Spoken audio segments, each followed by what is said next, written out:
Hi there, What's up? I'm Ola, an inhabitant of Lightbulb Moments, aka marketing director, a happy aunt, and an utter nerd. I'm Chris, a designer, a creative tech enthusiast, and a semi-grown kid. This is the Ranting Bananas podcast, Where Chris and I explore the depths of the human condition, covering everything from sex to relationships, to mental health and how to stop spending money on things you don't need, and everything nomad life. Join us on this audio journey as we ask more questions than we can actually answer.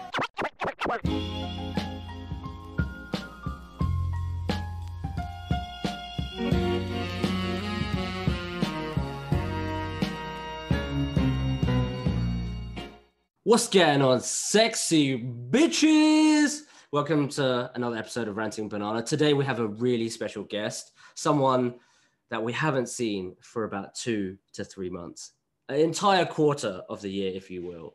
And today's episode is really special because it's all about teaching me something because I'm super dumb. And we know this to be true because you've listened to past episodes, hopefully. And today we have Ola. What's going on? Question. Is guest misleading instead of co-host? Did I say guest? Did I say guest? Yes, you have to go back. You said guest. You have to go back and I'm gonna learn how to unmute faster. A co-host that hasn't been on for 3 months. That's why you have to be like that. That's a point. You should make that point. You should call me out because it's only fair. I think I just called you out live on the podcast by introducing you as guest. So point proven. Wow. Okay. So should I just jump right in as if you just Jump right in, man. Jump right in. Well, first of all, if you guys did not notice, Chris just called me a guest on this podcast instead of co-host because that's his passive-aggressive way of saying I've not been involved. I had to move house. I had been busy, Chris. Things had been happening. That's not an excuse, though. And I should, yeah. Anyway, there's no excuses. This is not getting us to 20 million. So good. Welcome back, guys. Welcome me back. But today's subject that we're going to be, teaching Chris about, I'm not sure that we're teaching Chris, but that we're going to be speaking about is building a culture mid/post-pandemic. Originally, I was going to jump in and just talking about building cultures in general. That's something that I'm focusing on at work right now, building teams, building cultures, and just troubleshooting for a lot of things as our teams are growing in 4 different countries, even different continents, etc. So it's something that I struggle with on the daily. But then as I was doing research for this podcast and as I was just thinking through what we're doing at the company as well, I realized the pandemic had just lasted so much longer than anyone had expected. So really, companies are still readjusting to the mid-pandemic/post-pandemic world and what that's going to look like for the companies. Oh, so Chris, my God. I know nothing about this because I haven't been working, so I'm good. Chris's culture had just been, how many beers is it okay to drink during the workday? Exactly. Like my WFH means wank from home versus work from home. That's disgusting. All right. So I'm just going to jump in because there's 2 things that I think most companies right now, including ours, is looking at. Number one is, even if you look at the UK vacancies right now, through the advertised vacancies in the UK, you can see that overall vacancies had been down about 35.8% in 2020, which makes sense. There wasn't that much business. Everything was shut down. So those numbers are compared to 2019. But then if you look closer and you look at entry-level graduate vacancies, those were down by 61%, which is crazy. That's more than half. But I think, and that's what the study talks about, is that the leadership skills such as onboarding or decision making have grown in demand so much because employers seek experienced staff to help navigate through the COVID-19 stormy waters, because it's just so much on the daily kind of psychological troubleshooting of what's happening with employees, how people are adjusting mentally to everything, and how businesses are getting affected, etc. So they're just looking for more employees with leadership skills. So that's number one. And then number 2, problems that companies are looking at is turnover, because as the post-pandemic world slowly emerges. UK is supposed to be fully functional in June 21st. I cannot wait. I will celebrate both my 30th and 31st birthday. It's going to be a big one. Lots of drinking. But as that world emerges, many employees will be rethinking their future. I think a lot of people are already rethinking their future, from what they want to do, they want their lives to look like, and where do they even want to live. Just look at New York, California, other major cities and states in the US, and how big companies have moved out of there and people have migrated out of big cities, even here in London. On top of that, you also have many leaders who had been contemplating retirement or succession, and it seems like a lot of them may end up just accelerating that timeline because of just the crisis that we've been through. I think a lot of us are questioning, like, if this was the end, would I have been happy with where I was? So those are two things that I think kind of shine light on what we're going to be talking about today. Chris? Hello, camera and audience, if you're watching. Okay, so isn't that three things?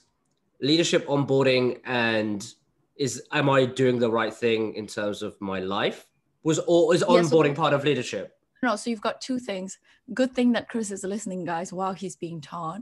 So you've got two things. You've got the leadership skills that are needed because less entry-level graduate jobs are available because they're looking for leaders. And then you've got the other thing, which is turnover, and turnover with employees, but also even with leadership. So with leaders. So that's two things.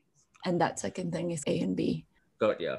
Okay, fire away. Teach me something that I definitely do not know. So I think, first of all, we have to look at what does it even mean to be a leader in 2021? And what are we looking at in terms of skill shifts? And I think major skill shifts we're looking at are going from communication to empathy. And I think so much had been covered. So much ground had been covered in terms of like communication and how without good, clear communication, leaders just aren't doing a good job, right? So if good communication is lacking, you're not being a good leader, right? Because if the team does not understand what the mission of the company is, where you are at, where leadership is at, you cannot play together in a unified way towards a unified mission. So communication had been around for ages and had always been talked about. And I think empathy had been crawling its way in, because I think it's much harder to teach people empathy than it is to teach people communication. A lot of people are born with empathy, like with a lot of empathy, where they naturally can step into other people's shoes. They feel what the other people feel, but they're also able to read how the person's doing and how to approach them, etc. But I think in a company setting, not much of that had been happening. And if you can remember a good book by Brené Brown and good TED Talk, and there was even a Netflix show done about her or with her, and it talks about empathy, right? It talks about that vulnerability and being able to reach empathy through that.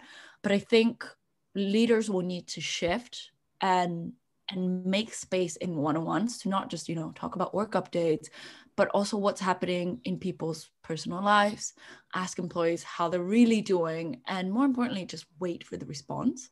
So I think empathy is just being able to make space between your questions and someone's answers. And that's regarding leaders, because empathy, I think, is a much bigger balloon than that. But I think in a workspace, that's what we're looking at. What do you think about that, Chris? Does that make sense to you? Yeah, I love it, because it's the designer's mantra, right? As a UX designer, we're always talking about empathy, understanding the user, their needs, goals, and motivations. So I like that. And I wonder if it's with this whole shift of design leaders being at the table, at the leadership table, and opening up to, hey, we need to figure out not only who our customers are, but like internally. And then also, of course, you have these like positions like chief people officer, where it's not just HR anymore, it's very people orientated. So I think the whole shift of tech companies really being at the forefront of making your employees happier, then the layer of maybe design talent and people sort of studies, then that's filtered on top of it, which is very interesting. So it's clear that people are much happier, or at least could cope with life if you give them a basic understanding of who they are. And I really like this whole idea of empathy, but there's also a huge criticism in this word empathy when we use it in like product and companies, because having empathy is fine. Like building empathy is okay. Doesn't mean you got to do anything about it. Oh, you're not getting paid much?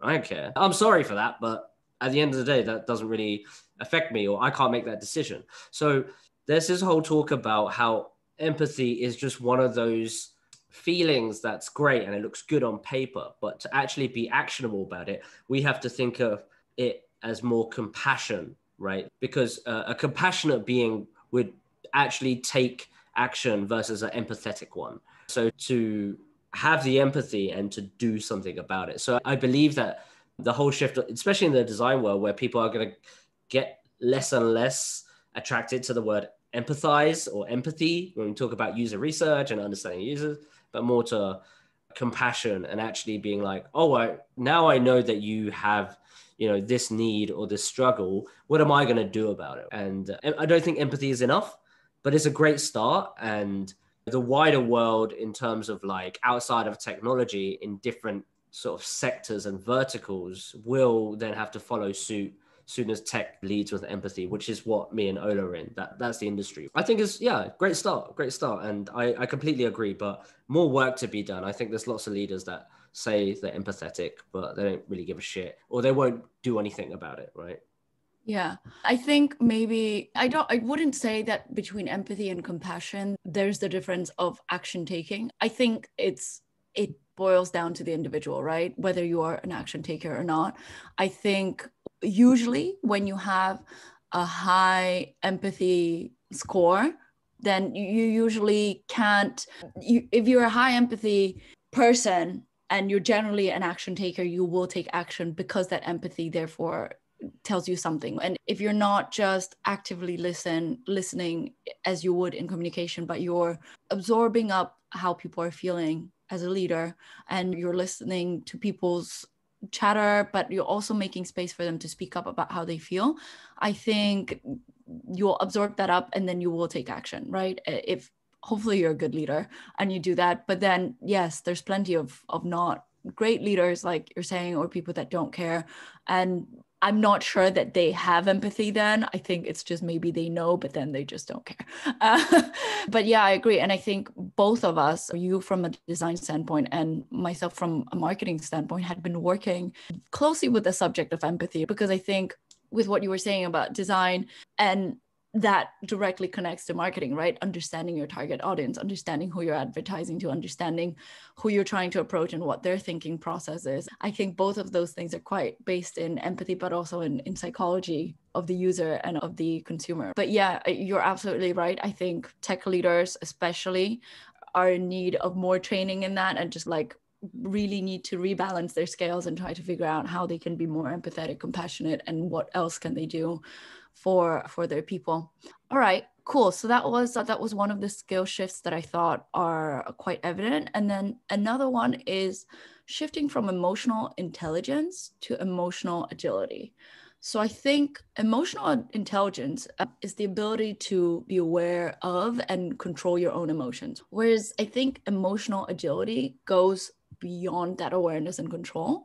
There's a renowned psychologist called Susan David, and she emphasizes that emotionally agile people are not only aware of their feelings, but they know how to navigate through those feelings and then detach from the situation and be aware of their thoughts, and just acknowledging that they are just thoughts and emotions and they don't define who you are. And I think as our leaders, as ourselves as leaders, we become more emotionally agile. I think we can quickly understand that it's not just like the intent of our actions, but like the impact that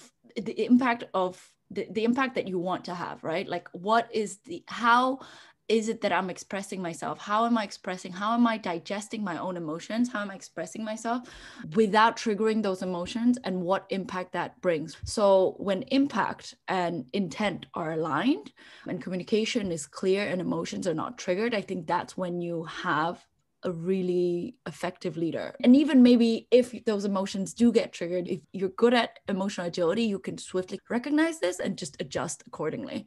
So I think that's really important. And I don't think that emotional intelligence and emotional agility are not interconnected. It's just like the next iteration of emotional intelligence. Yeah. So when you talk about this word emotion, what is it? Well, I think, is this a real question? No, it's not a real question. I really like emotional agility. It sounds a bit like stoicism, where you get outer world feedback, and then it's what do you do with it? It's do you let it go, or do you act on it, or how you pay? So I think it's very interesting, that concept, that it could, of course, you need to be emotionally intelligent, understand what's happening around you, but also yourself, but then being able to then navigate on what should be the proper response versus throwing a, I don't know, tantrum like a little kid. And I think we've all seen that in meetings that we've been in, and you're just like, holy fuck, that was a misstep. And I'm not good at this stuff anyway, I would say. So side tangent, which is not really, yeah. So someone was like, so basically I'm leaving Bangkok, and someone was like, oh, we should see each other one last time. And I was like, cool. Right. This need to be a whole other episode to analyze Chris's lack of emotion, or not that you don't have emotion, it's that you really struggle to express that emotion without feeling cringe, which in itself is a symptom of not being able to just express yourself and be vulnerable. Yes, it's like childlike almost. It's, oh, that's cute. He can't do whatever. So it's like patting him on the head. And then the quote that I want to mention, and this is why I went into the tangent, is that you don't have to be like robotic or whatever in dealing with what I'm saying. And then I was like, so then I just ignored the message. Okay, if you guys want to hear more about Chris's robotic heart, please do leave us comments under this podcast, under this episode, because I do think that's something we should be diving into. What broke him? What really broke him to begin with? But I think coming back to leaders, and I think you're right, a lot of people, most of us are not taught how to deal with our emotions. When we're little, we're told, don't cry, don't yell, don't shout, don't throw things. But we're not really told, how do you deal with that energy that you're feeling at that moment, right? Because those emotions, you feel them. But when you feel them, it's actual energy that you feel like you need to expel it. But no one tells you, hey, when you're feeling angry, why don't you just go and breathe, do some breathing exercises, and then try and process, right? So come and talk with me, and feel that there's no judgment, that this is a space that's free of any sort of judgment or anything where someone will think something of you, and just speak about it. So as a child, you can feel that you are unconditionally loved even when you're angry. So just come and talk to mommy. Like, no one had said that to us. It's just all the don'ts and no's and whatever. And then a lot of us learn to suppress emotion. Exhibit A, Chris. Hello. Nice to meet everybody. Hello, me. But it is all of us, and especially Asian culture, where it's, you don't even express good emotions. You're just supposed to be fine and everything's just okay. You don't overly get excited either, because that's also called being ungraceful. Like, no one goes jumping around just being happy. So I don't think we get taught enough as humans. So when people get into leadership positions, they also don't get much training. You have HR, anger management courses, but it doesn't, again, it's managing, but does it really go into what's inside and how that person needs to deal with those things that they're feeling? Because most of the time in the workplace, I think anger comes from feeling injustice, right? Like, a decision that's been made or whatever feels unjust to me, or you disagree with someone, or you feel that you haven't been understood, and maybe people are teaming up against you, right? Like, people have gone and made a decision that's not what you believe in, but you've not been understood. You don't feel like your point's been taken and whatnot. So a lot of the times I think people just don't get enough training in how to process emotion, or they don't get taught from a young age. But then on top of it, they don't get the space to express that. And you wouldn't see, let's say there's a mid-level manager that's getting angry about something. It's not like they feel safe enough to go, or this isn't usual practice in companies, where their boss, their director will say, hey, you know what? I felt that in the meeting, you might not have felt, why don't you come and talk to me? I don't think that's very usual. I don't think people get that chance often. But I think when people are given that space to do those things, I think teams work way better. I had a point before, and then you talked about your childhood, and I completely forgot about it. So yes, distraction works.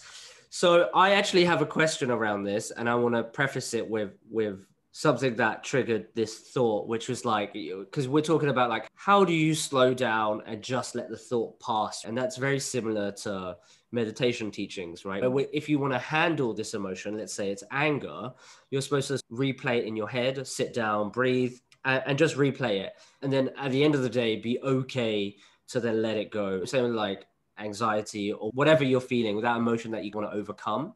And that's what they teach you with some forms of meditation practice. But the question is, what are some other ways that we can do this? Is that the only thing? Because like, it's so easy, right, to say, I'll just let go of that thought. But we can't, because we're humans and we're like super flawed in so many senses. And we're not really, like, we're irrational beings. So it's almost like that thing. Are there quick hacks or like things that you've done or you've tried that could probably help the people listening? Yeah, I think I'm generally not a person to get angry often. Like my emotions usually go inward rather than outward. So it's rare for me that I would get angry about something. It's more common that I would get sad about something and anxious. So my stuff gets internalized quite a lot. But either way, I think both things will stem from the same thing. It's just the reaction is different. So in those moments, what I usually do and what I felt has worked for me is I'll write stuff down. Whether you want to call it journaling or whatever, I just have a notebook where I know I can just write stuff down and then it's just in there. And what's really cool is sometimes you forget about it, that you have this journal, and then you go back and you reread it and you're like, oh man, like you can really introspect and look at it from this new perspective and be like, oh God, I can't believe that that's how I felt in that situation from this. And so you can actually learn that, okay, how do I process this? What was the thinking of why I had gotten so upset about it? Why did I feel anxious? Why did I feel sad, angry? And then just try to pull on the threads and try to really understand what was the deep-rooted cause of it. But taking walks is amazing. Also, listening to metal music and just dancing your face off, that's really good. Crying, if you need to cry, go and cry. And I've cried so many times in an office, like so many times. Mexico, you've been there, man. Too many times, some would say. Too many. No, I'm kidding. I don't think, did I see you cry? Anyway. But yeah, it's just whatever, really in that moment, whatever you can do to let that emotion out without affecting other people. I think that is the ultimate goal, is that you don't let that affect other people, because whatever you're feeling in that moment, it's like a ball of things, right? Like a ball of threads, and it's complicated, and whatever that comes out to another person is not going to come out the way you want it to come out, and in more ways than one, probably you're going to regret it later. So just try to make space for yourself and then take that out, and then come back to yourself and just be like, all right, now that ball of just tension is out. How can I analyze what made me feel this way and what can I do about it? So that would be mine. But what about you? I just heard you said drinking, right? Yeah, you said go to a bar, get hammered. Oh, okay. Yeah, I'll do that. Great advice, Fiona. Thanks for that. I don't know. So I don't really know how I handle this, but what I do know is spending a lot of time alone and by yourself in another country, right? Even if you have mates and stuff, you still feel a bit isolated, secluded, whatever it is. I've given less of a fuck about most things, actually. Like things that I previously gave a fuck about because I was like entrenched in work or projects and stuff. But I don't know what it is maybe it's just thinking about it over and over again and then realizing it's not worth thinking about it. I'm not sure how I really deal with it, and I don't have this process or mechanism to do it. I think where it comes out really is if I'm upset with work. It typically has come out with family or in relationships, and that's the closest people, right? They're the easiest to let it out. So I've definitely noticed that in myself, and not being around people that you are close to, it's annoying because you just want to throw some shit at them, but then it teaches you also to handle your shit. So I've definitely given less of a fucks during this whole sabbatical I've been on. So that's good. What's the next point that you have, Ola?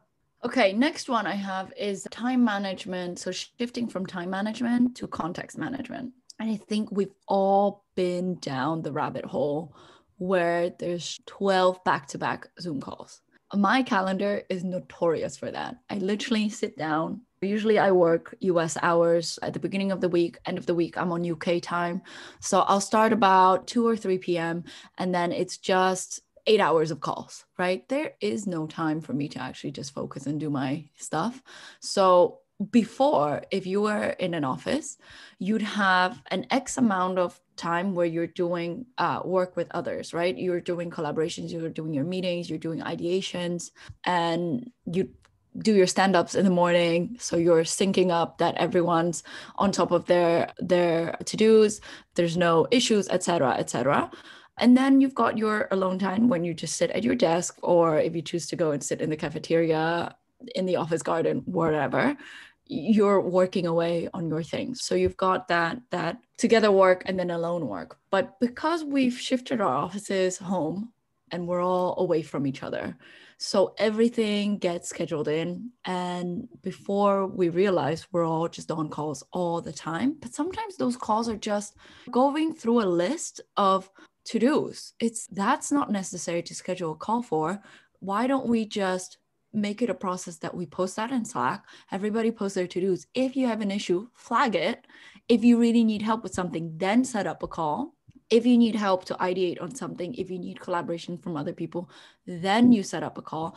Then that's what synchronous work together versus the asynchronous work where we can work alone. So like really trying to understand the context of when the work together is necessary and who even needs to be in those meetings. Because sometimes you'll be like, oh, project for, let's say Disney, right? I'm doing a project for Disney. Let me just add the whole Disney team. 21 people do not need to be in that meeting. And I love that Slack basically redid this function on their calls where you can only add 15 people. After that, you have to pay for this premium. So most companies are like, I don't want to pay for this premium, which is great because then you're like, are you even needed in this meeting? No, get out. And it's just really think about who needs to be in the meeting. When do we come together for those meetings? What is the agenda? Pre-plan these things. You think this is obvious. It is not obvious. It is not obvious. And people come to meetings, they don't even know what they want to talk about. And then you're there and you're like, this is half an hour that I could be using on top of like my other half an hour and have an actual 1 hour block to be heads down into something else. And what decisions do we actually want to make coming out of this meeting? What is your goal? And I think those contexts, people just, I think it's very easy to get lost in everything that's happening now. So people forget about these things. And also, we've been exposed on video for a whole year now. Do all the calls need to be on video? Give people a break. Like, it's already tough enough dealing with everything that's going on. Does that need to happen? So there's a lot of like understanding of the context of what we're doing and just trying to step away from just, okay, it's a meeting, it's on. And also non-linear work hours is also really good because it's, for example, myself, we work with teams in Europe, in America, in Mexico. Time difference is a huge thing.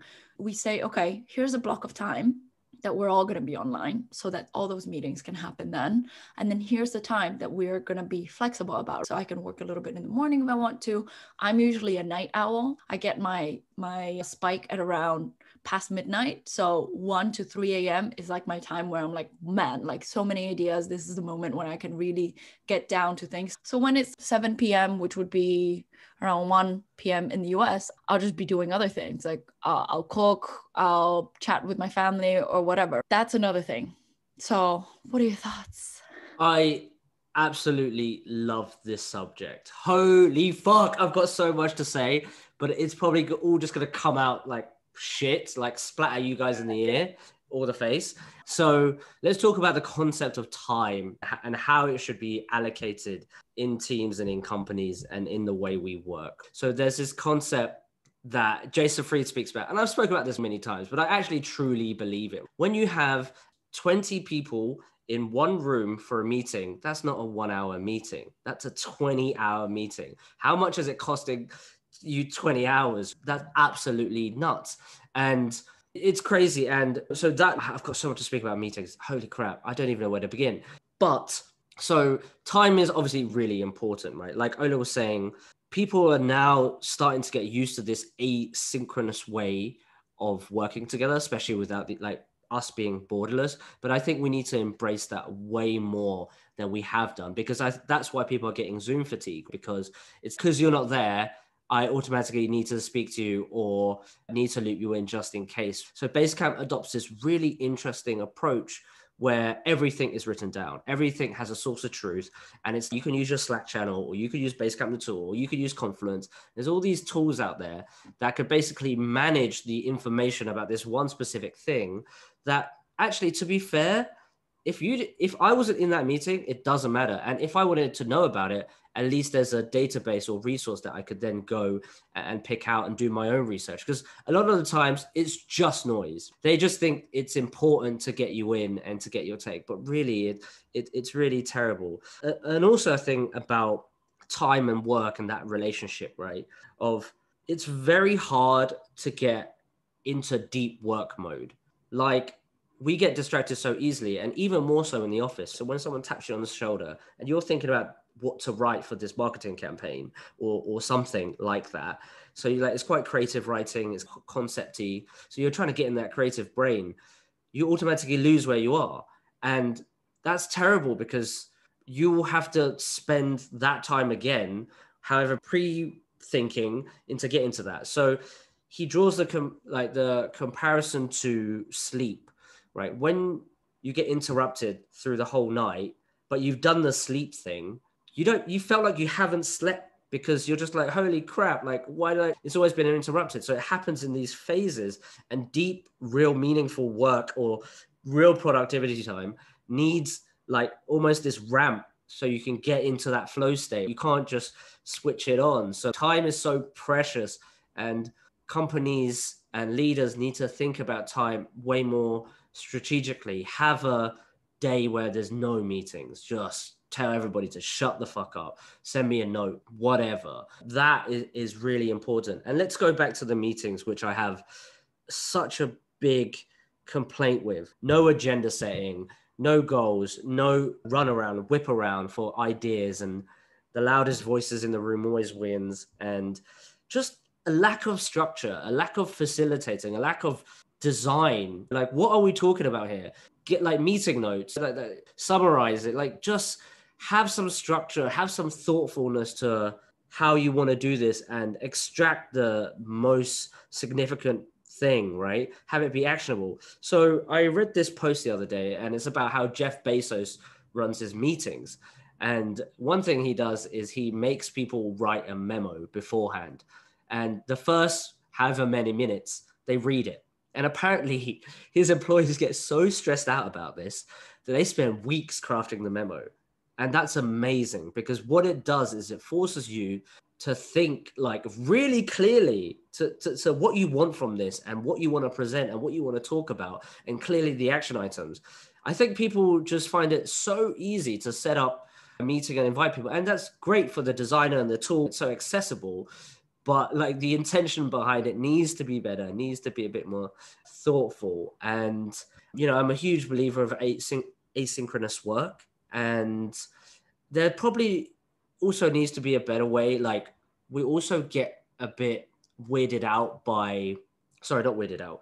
The correct term is obsessed about real-time chat, basically, right? Slack should be like, it is designed as an asynchronous chat tool, but people don't use it like that. You're supposed to respond fucking now. If you don't respond in 1 minute, or I'm looking at someone, Ola is typing. God damn it, why is she typing? Just send it. So we need to get away from this like real time thing, because most problems you can take 24 hours to solve, and your boss shouldn't really put that on you unless it's like real urgent and someone's going to die or you're going to go bankrupt.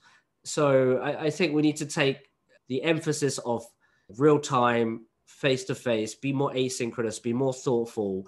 And this can manifest in so many different ways. But if you guys are interested in this, look into Basecamp. They are, I would say, a pioneering sort of startup in terms of thinking around work in different ways. However, they are a mid-sized company. They've never taken any funding.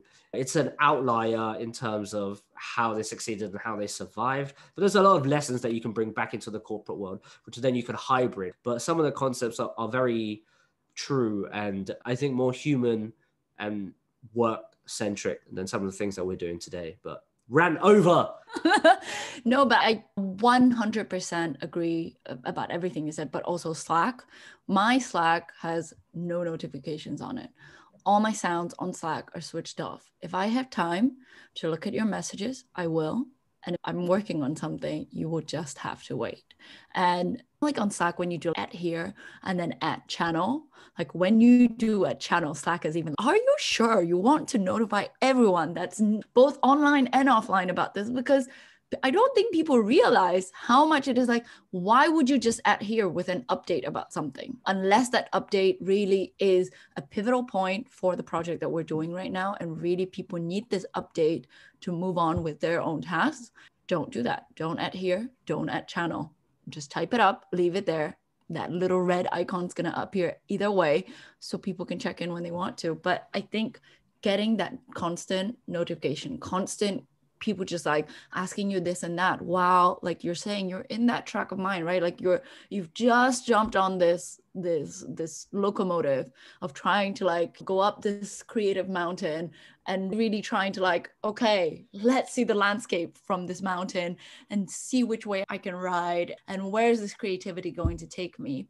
It's so hard to go up already without distractions. When you're on your way up and then these messages are just piled on, just dragging you down. And every time you come out to look at a message, it's so much harder to get back on. So I absolutely agree. And I think maybe we need to talk to someone who has a different point of view than us, because I think both of us are, creative minds. So we think in that way and we value so much that kind of like deep thinking. But maybe there's other people out there, but I just don't see how having all those distractions and having all the meetings in the way and having like your day broken up so much is productive. Totally agreed there. Also, guys, before we did this podcast, Chris was going to be the devil's advocate. He was not going to agree with a lot of the things I said, but I think my lessons are too good. So he's just like, yes and yes. Apart from the emotions, because I still don't understand what they are. So we'll put a pin in that one. All right, so actually speaking of emotions, let's actually go back to the leaders, because I don't feel like we covered enough in there. And also just so that we can keep torturing Chris with emotions, because Simon Sinek, start with why, he always talks about how the leaders who get the most out of their people are the leaders who care most about their people. And I think earlier we were talking about like anger management and empathy. I think it's really important to look at also how much pressure there is on you when you become a leader. Because when you shift from being a colleague to leading the team that maybe you were working on, to then maybe leading an even bigger team, working with your CEO, right? I think there's so many nuances where you have to really control your emotions and really be agile with them. Because people had seen you a certain way and you were able to maybe express your frustrations to your colleagues and be like, oh man, this thing really annoys me that this policy now is like this.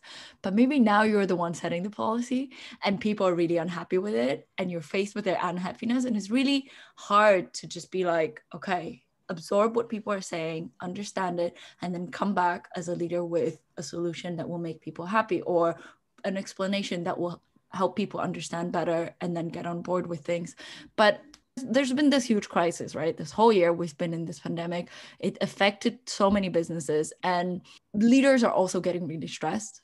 really getting anxious about money coming in or money not coming out or whatever. Are the revenue streams going to be the same as they were last year? Will they be much worse, etc.? And so I think leaders are really tested as well in front of their teams when they give announcements, or when you do team town hall or whatever, when there's not good news. And how do you handle bad news in front of your team without showing that kind of what you're feeling at that moment, like hopelessness? Maybe you're feeling really scared. Maybe you're feeling super anxious and stressed. Is more money coming in or not? Are we going to be fine?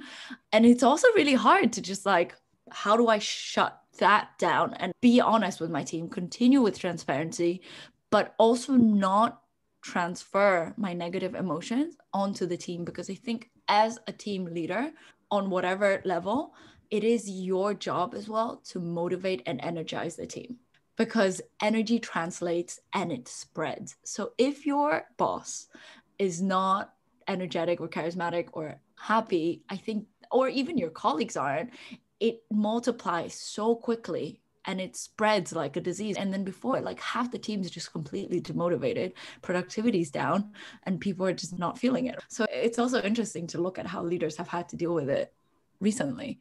Yeah, I have some points to touch on, because I think you reminded me when you said transitioning from a colleague to a leader. And I just wanted to give an example of the company that we worked together, which was Wiseline, which was like, I'd always like, I had managed a team, but it was like small, and I felt very much like a colleague, like peer to peer level. But and then at Wiseline is where it really shifted, because I was part of this like UX leadership team, and we would always know that there was an element of confidentiality in that team, because we would always discuss on how we'll strategize like our messaging to the wider team. And that really gave me a good insight on what needs to be known and what you say, because you don't want to cause a panic, like you said. Like you don't want to because people panic about anything. Like it's so easy. Like they just don't have their shit together, or it's just very natural human instinct to just be like, we're getting fired because whatever, we don't have funding or whatever it is. I think that's a really good point, where you need to shift the focus onto how do we tactically deliver this message and for it to be effective, but also consider all the sides of how your team, what the company is doing, right? And balancing that, like what's important, see the bigger picture and zoom out a little bit from how you are as an employee and think about everything that comes into that. And when you mentioned something like, because of the uncertainty, right, lots of companies have laid off people and shut down their offices, et cetera, it's not good news. And one example that I can think of when I was listening to this podcast is one leader actually used humor to diffuse the situation. And what he did was really jokes. So CEO of this massive company, right? So like pretty hot shit and like, high sort of profile company. And he basically pretended to leave his screen share on, right, when the call started. And he was like, okay, guys, we're going to start in a few minutes. Just let me quickly respond to this. So everybody was like watching his screen, and he's just pretended it's on. And he Googles, how do I deliver bad news to motivate my team, or something like that. And people were just like creasing up at his hair. So I think there's an element of humor that you could use when in times of struggle, because you're just switching the gear, and hopefully that could change. And there's actually a very interesting book, which I spoke on the last podcast about, which is called Humor, Serious Business, or something like that. I can't remember quite the name of it, but or Humor Seriously, and then something about how humor can affect business in life. And I'll leave it in the description. But it was basically, it's these two professors that teach at Stanford, and I'm going to butcher their names, but I'm going to go ahead and try anyway. It's Jennifer Acker and Donna Bognus or something like that. I'm going to cut that out if I get that wrong, but whatever. But basically they talk about how humor at work could help with things like, or the perception of your perceived like more confident and just easier to get along with and stuff. So I think there's something in that. And they also teach a course at Stanford about how to help students recognize their innate talent for humor. And it's in 4 different sort of categories, and then how you leverage that at work. And I believe that the best leaders, or at least the ones that I felt gravitated to, do use humor a lot in how they deliver message. And there's nothing better than a good laugh when something shitty happens. But those are just something I thought of when you said mute. Classic Zoom call. Classic Zoom call. Would not be the same if I had not muted myself. All right. I think it's really interesting that you bring up humor, and it's interesting that you talk about how you can't really process emotion, because when you look at humor and comedians, stand-up comedy, etc., they're probably one of the most empathetic people, because to be able to make people laugh, you need to be able to read the room. So you need to be able to understand the psychology of your audience and who's in front of you, and deliver something that you think will make everybody laugh. So actually that humor is so highly connected to empathy. Are you trying to say something? Like a puppy. But yeah, actually I think it's really interesting. Yeah, I'm gonna want to read that book. That's really cool. And I think if bosses could really inject more humor in, I think that would be great. But also considering who we're delivering that information to, and what impact, again going back to intent and impact, like what is my intent and what impact is it going to have? A lot of the times we talk about tech companies that are transparent, and that transparency is good for companies. And I totally agree. That's brought up a lot in the No Rules book by Netflix founder. Transparency is absolutely crucial. But also a lot of the times, is there such a thing as too much transparency? If you deliver, say, financial information that might not be good news to a team that does not understand finance, is that then demotivating? And if you want to do that, and I think you should, you need to take responsibility for teaching people to understand finance, right? So let's say you're a company, you're a startup, or you're a self-funded startup, whatever. You want people to understand what the decrease in revenue meant for last quarter. You need to teach them how to read the big picture. So I think it is irresponsible to be transparent without providing the knowledge necessary to read the information you're transparent about. So I completely agree. And I would say also, I'm definitely on the scale of more transparent versus less, but I don't believe that you can be 100% transparent. Things like deals, who you're going to fire, there needs to be an element of a select few. And I think it's like a relationship as well. Like you should be like 20% keep that shit to yourself type deal, and then like 80% transparent, because there are so many sensitive things that might come up. Like one example is that a company was like, yeah, we're so transparent, we're just going to publish everybody's wages so everybody gets to know. And then their retention just fucking shit hit the fan, basically. People started leaving. It's like, why would that person get paid more than me? So there are consequences to these like brutally honest sort of companies. If you are going to pay all your salespeople, like this guy called Dan Price did, $70,000 flat rate, no matter their performance, that's great. But you have to be ready and putting the things in places, like you were saying, to your point, to be that transparent, but definitely more than less. And don't hold the information like it's a secret weapon of yours. You're not the CIA here. That's not what we're talking about. It should disseminate into all parts of the company. When it's really sensitive, keep it close to your heart, because it could ruin a few companies, and you can get taken advantage of as well. Yeah, absolutely. I think in general, the subject, I think for both of us, designing a company, designing a culture, is so fascinating, because it boils down to so many different layers. Because you've got the layer of what's the company philosophy, how do you onboard people, how do you train people, etc. But then even for leaders, even for managers, directors, C-suite level, I think people often forget that being a leader is so much more than your job description. So I think you've got, someone who's worked 15, 20 years in a certain industry, and therefore it makes sense that they're CEO. But what is their actual background as a human in terms of their management skills and how they relate to other people? Because there's so much more to building a leader than just the job that you do on the daily. And an example of this is when people are working in a pandemic, I think it is really easy to feel like you're, even not pandemic, but just working remotely, it's easy to feel like your efforts might not be appreciated, because who's there to witness the efforts that I'm doing. And if you're maybe an employee that does a lot of alone work, that does a lot of building things on your own and then pass it on to the team or whatever, who is there to really acknowledge the stuff that I have done? Who is there to see the effort that I put in? And I think we obviously don't go to work that's not the ultimate goal, is to always get patted on the back. But having your work acknowledged and having your effort recognized, I think, is a huge motivator to do better and to always strive for the best, right? And to grow as a person as well.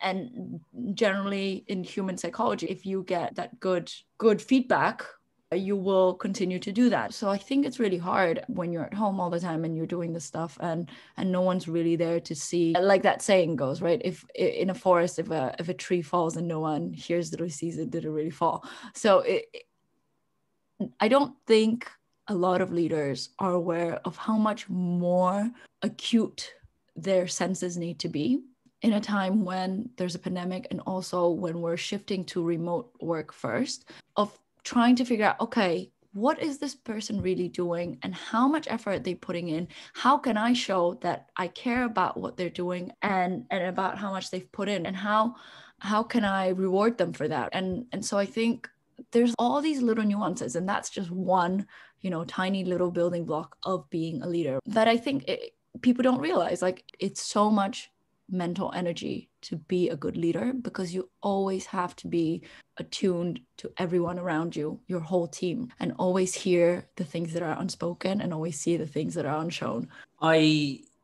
Sorry, your point that you reminded me, which I was going to bring up, where you're like, and I agree with you somewhat, and obviously Simon Sinek is amazing, right? Like, but to what you said, if you care about your people, to be a great leader, you need to care about your people. So I somewhat agree with that. And I think there are examples out there in the big wide world that's potentially not the only way to succeed as a leader. I think good leaders come in all shapes and sizes. And of course, the more acute to the people around you, like their feelings and what they need, probably the better. However, you also have to disregard some people's need and validation, and seeing something, like, you can see something that they can't see. It's like beneficial for them, but it makes short-term pain, for example, or like painting a vision, or so really pushing someone, because maybe like you hate them at first, but then you end up loving them so much. And the classic example is like Steve Jobs, right? Like, how caring was that guy? Not much. But did you do the best work of your life when you were like next to him? Hell yeah, you did. Like, he had an element of taste and drive and vision and foresight of technology, and probably Elon Musk is probably the same. And of course, these are like very outliers, and it's not like the average person can then take that model and be that. There's lots of make your own sauce kind of thing. But I'm glad we're talking about these sort of like variations of, or at least variations of what we believe to be true, and how that fits in with our time and our current role. Yeah, but I think, like, when you talk about, let's say, Steve Jobs, I think there's more than enough evidence to show that people wouldn't necessarily stay long around Steve Jobs, because they would burn out and they would not feel 100% happy. So I think if we're talking about the longevity of someone's tenure at the company, I think we do need to look at leaders that focus on the effort that people are making, by showing that curiosity for what it takes for those people to achieve the outcomes, really like asking, creating dialogue and strengthening that, and having a space where there's shared learning and innovation. So I think there's space for being nurturing as a leader versus being just a straight up genius assholes, which there's loads of. But I think that's how to be a better leader. I think Steve Jobs could have been a much better leader. Maybe he would have achieved even more if he had been more nurturing as well. But I think when there's understanding, and when there's a like understanding of the effort and appreciation of the effort, I think that drives employee engagement. And that is in itself trust, right? Because I think when you can build that trust, when people are engaged, it's like I think research shows that it's like people are 12 times more engaged when they trust their leader, which Right. comes out in revenue, comes out in productivity. I think, yeah, maybe I'm biased because I've had this problem where I was nice, I was empathetic, I listened as much as I could, and when I was head of design.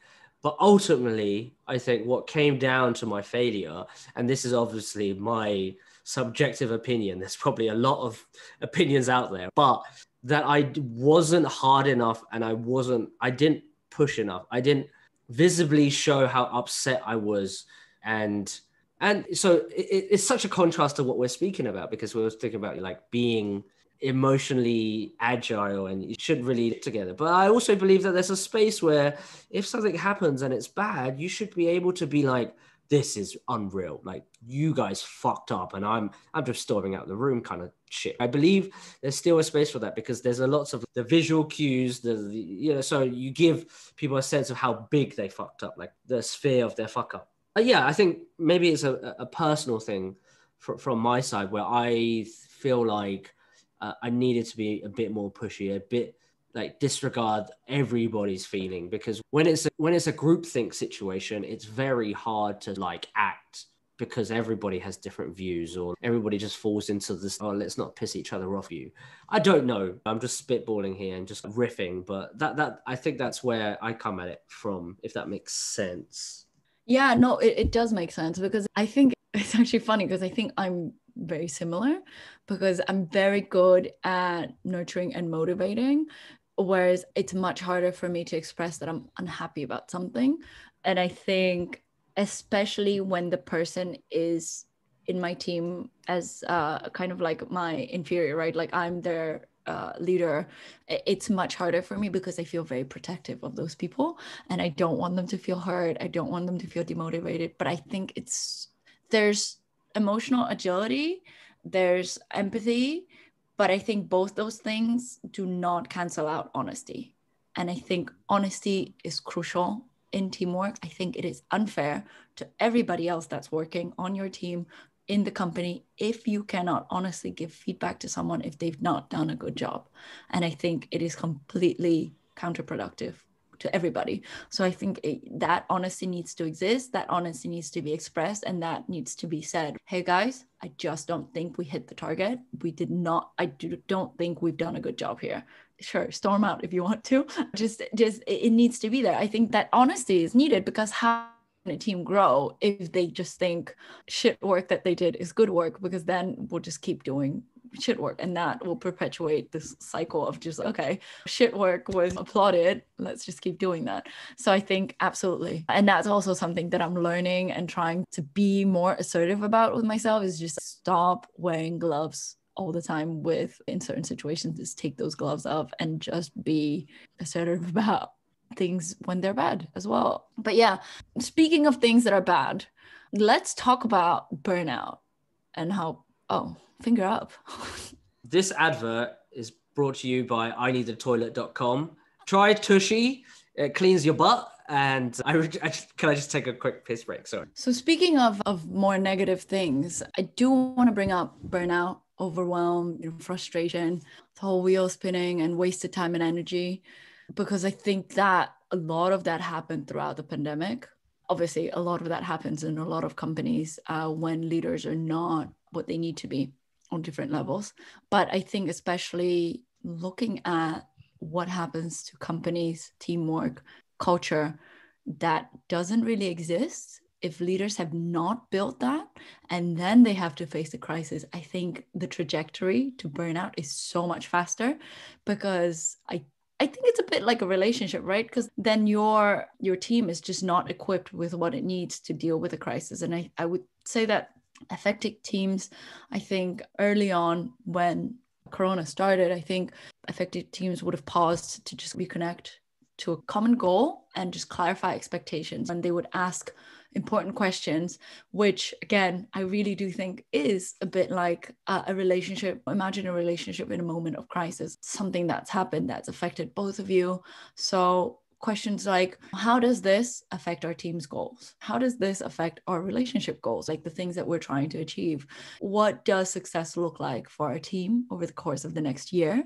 So just planning a path what are the top 3 to 5 priorities most important to achieving success. So what can we prioritize and both in the relationship or all of us in the team focus on, and which behaviors and practices would enable us to work as effectively together as possible through this crisis. So I think it's just like checking in and seeing the most tangible ways of strengthening the team, but also setting expectations, setting priorities, and asking people what is it that they can do. And I think that really relates for me, like at least this point in particular really resonates for me as to how I would deal with a crisis in a relationship. Yeah, I don't know what you think about it, because I know your approach to a relationship is also different, but generally what you think about it with teams.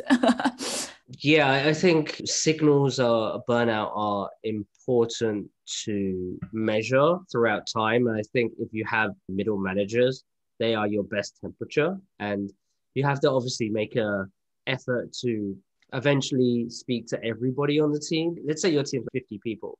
It's going to be pretty hard to speak to them in a month. That's a lot of time, but you could do it quarterly. You could set it up and then make sure you measure it with your managers. So if you don't have the time, then give them some tools, give them some advice, and just get a really good temperature check. We did this in the UX team at Wiseline, actually. And it was a bunch of things like, typically when people are unhappy at work, it's like, are they happy with their pay? That's one thing. What about challenges, right? Is their role challenging enough? What about their role? Do they want to move horizontally or vertically, or do they want to actually learn about a specific skill set? So a designer would typically be like, oh, I want to get more into user research, or I want to maybe go into coding. So give them those opportunities for career advancements. So we basically had these 5 categories. I won't mention all of them now. It slipped my mind, but we had this tool to measure it.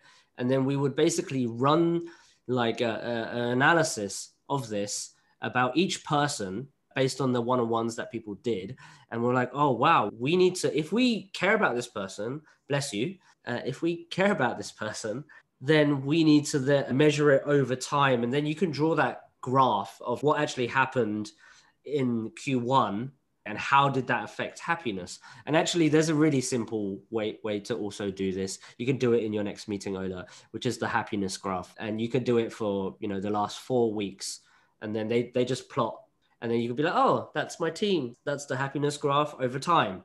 And that's a very good way to start quarterly planning, because then you can reflect back and things like that. So sure, of course, definitely lay down the foundations early, and based on what your team cares about and the roles that you have within your team, you should come up with something that then is standardized at the beginning, or standardized but flexible, so you could change and navigate.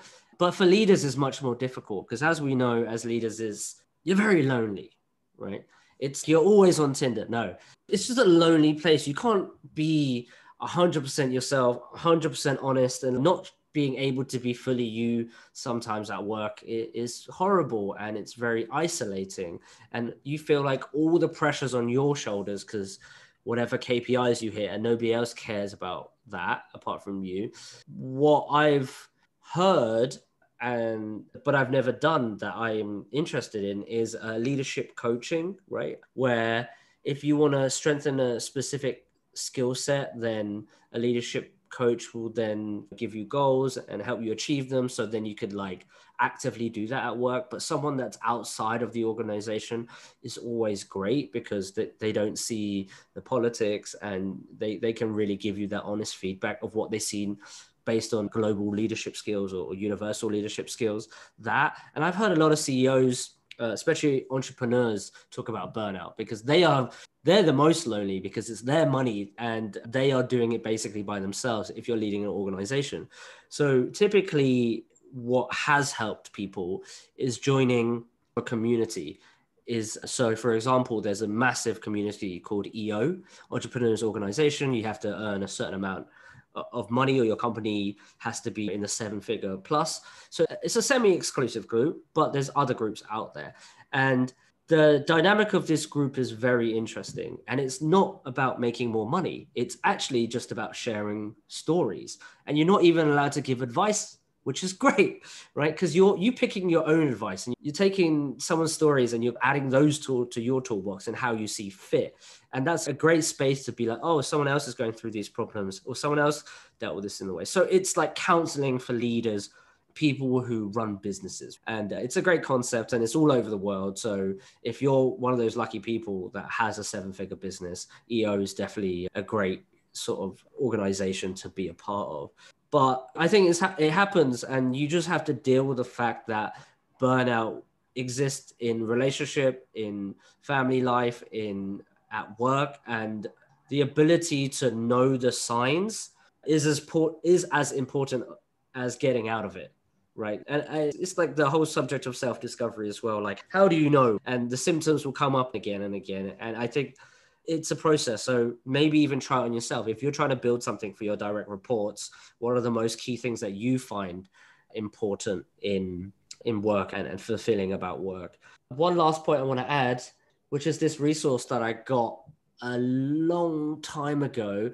And it's basically a deck of cards, and it has 12 different traits of what people think is important to work, like mastery, recognition, whatever. And you're supposed to, this is what the activity that they get you to do is like, you rank them in however you see fit.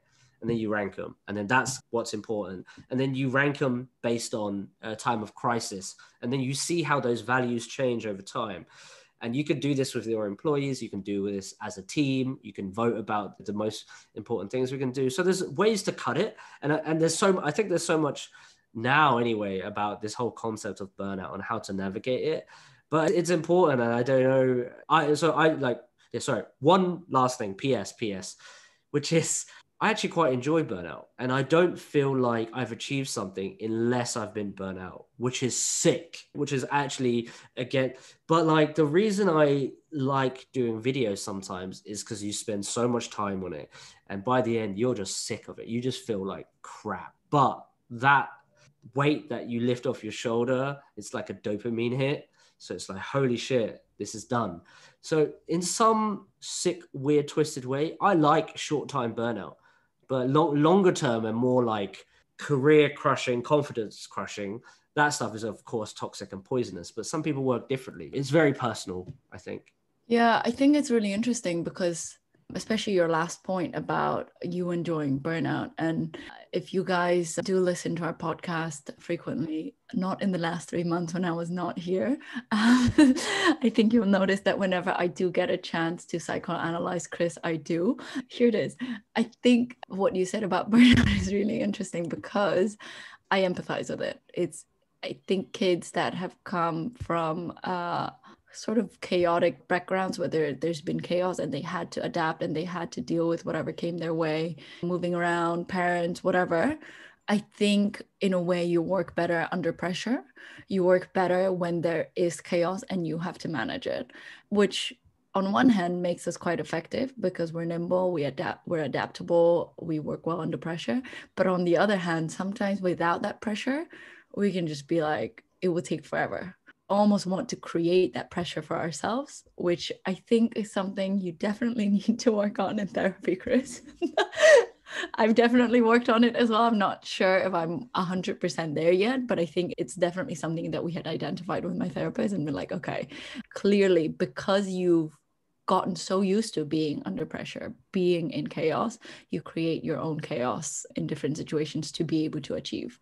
That's completely right. And I'll just have a short example here, and I think I might have even spoke about this. So I had to give a talk at this remote conference the other day, and to make it worse for myself, what I did was I was like, oh, I'll put it off, whatever, I'll leave it to a week before.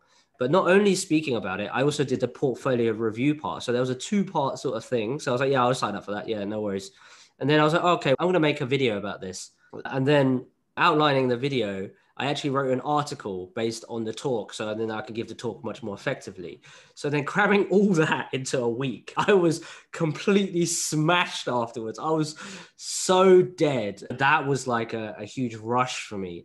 And is that a problem? Like, is your therapist even, does she know her shit? I don't know. I don't know that it is a problem if it's not a problem for you. Like for me, I prefer to have more consistent just work that just goes on, because I know I'm the same way, right? And I'll cram, and then your ambition kicks in and you do exactly that. So from one thing that you were supposed to do, you are now doing four things, which is great because it means it's effective. But isn't necessarily good for you and your health and maybe the people around you or people you're spending time with. And I think it's fine when you're single as well. And I think it's fine when there's not much else depending on you. But I think in a situation where I know, like, I can't do that to my team. I can't just, I need to consistently deliver something, and I need to consistently be there and also set that example. So I think, apologies for that little That's noise okay. there. Yeah. This brings me to my last thing, because I think we're quite deep into this and it's been quite some time already that we've been babbling on. But change resilience is the last thing I wanted to touch upon. And I think we talked about emotional agility, but I don't think we brought up change within a team. And I think in a crisis, agility is ability and flexibility is a superpower.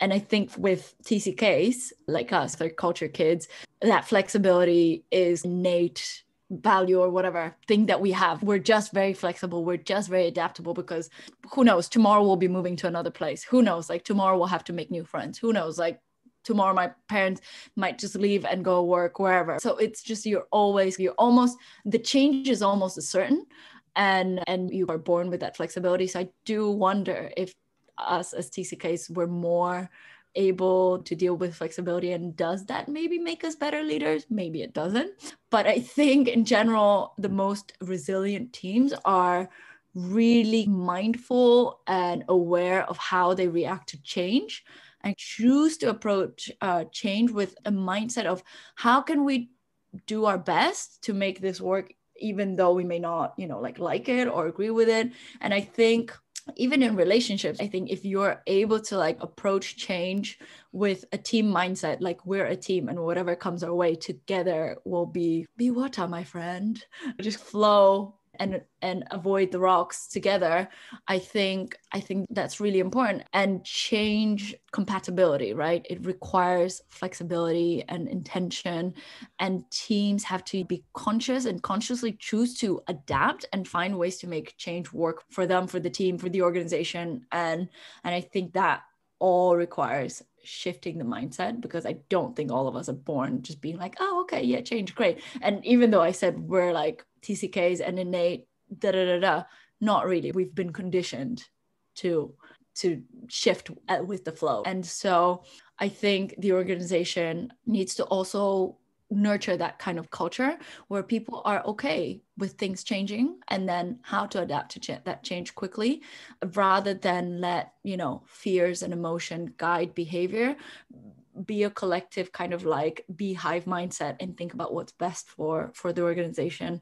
And I think there's a couple of steps of how you can do that, but I can mention them after you give me your thoughts, because I feel like there's a lot of brewing in your mind as I'm talking. Yeah, I think, it doesn't happen often, right? The mind brewing process. But as you were speaking, I was just thinking of what are those steps actually? But I would basically mention what are some key components, and then we could talk about how the steps affect that.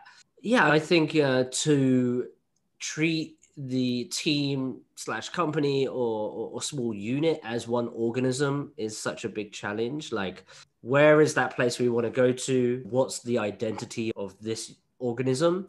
Is a huge challenge in itself, right? To be mission led, for example. We're going to Mars and everybody's going to Mars. So that's one key element of how you do that.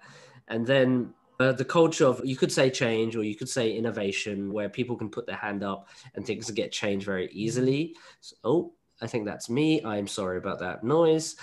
God damn it, notifications. Switch them off. Sorry, that was me. But the whole culture of change and innovation is, I think, very hard. And some companies do it better than others, whether it's because it's just part of that technology product, or it's the way.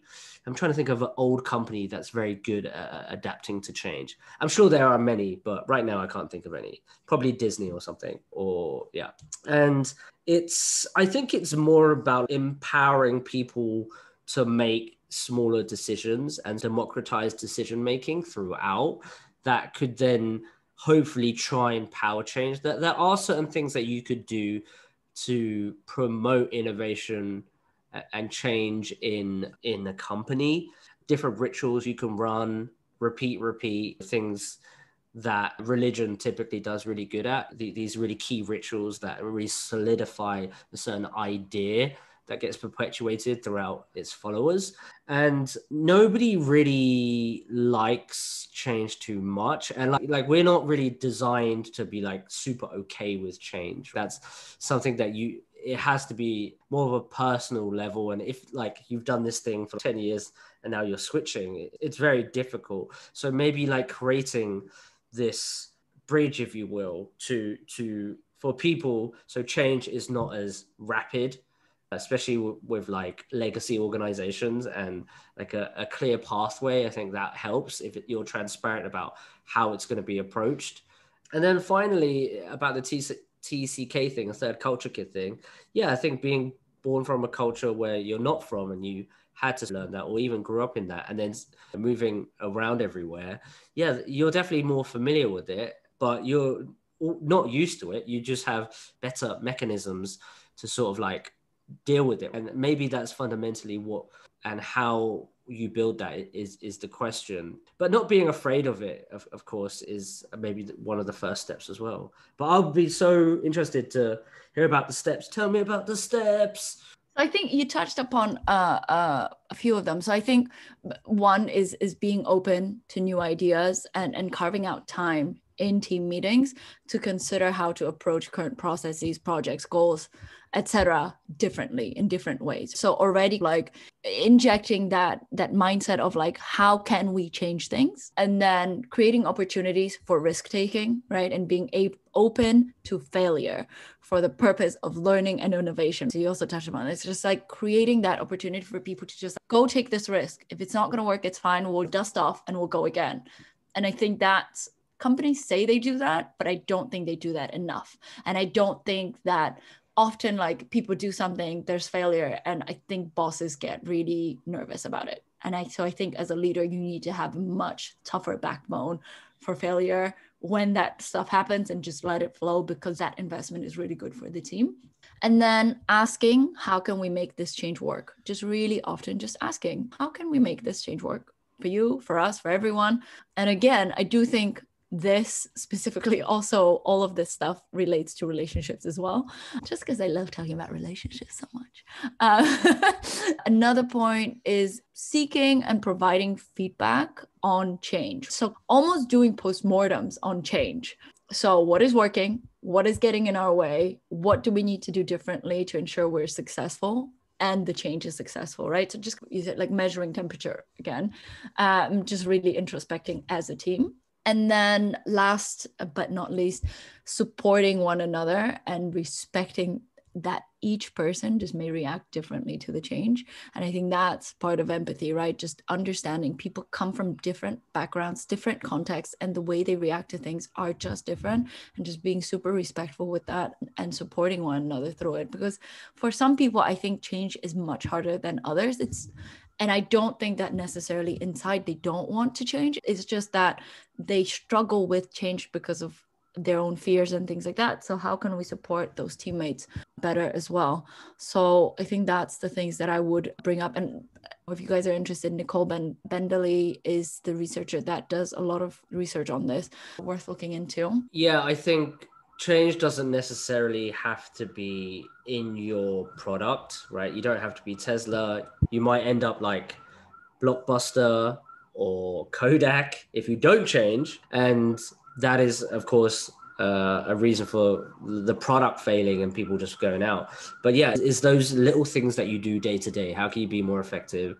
How can I do this better? Is there an easier way? And I think it's true. I think maybe people don't think about this as often as they should, or maybe those bigger conglomerates don't think about this the way they should because they've been doing it for so many years. But you realize that there's always a better way to do things.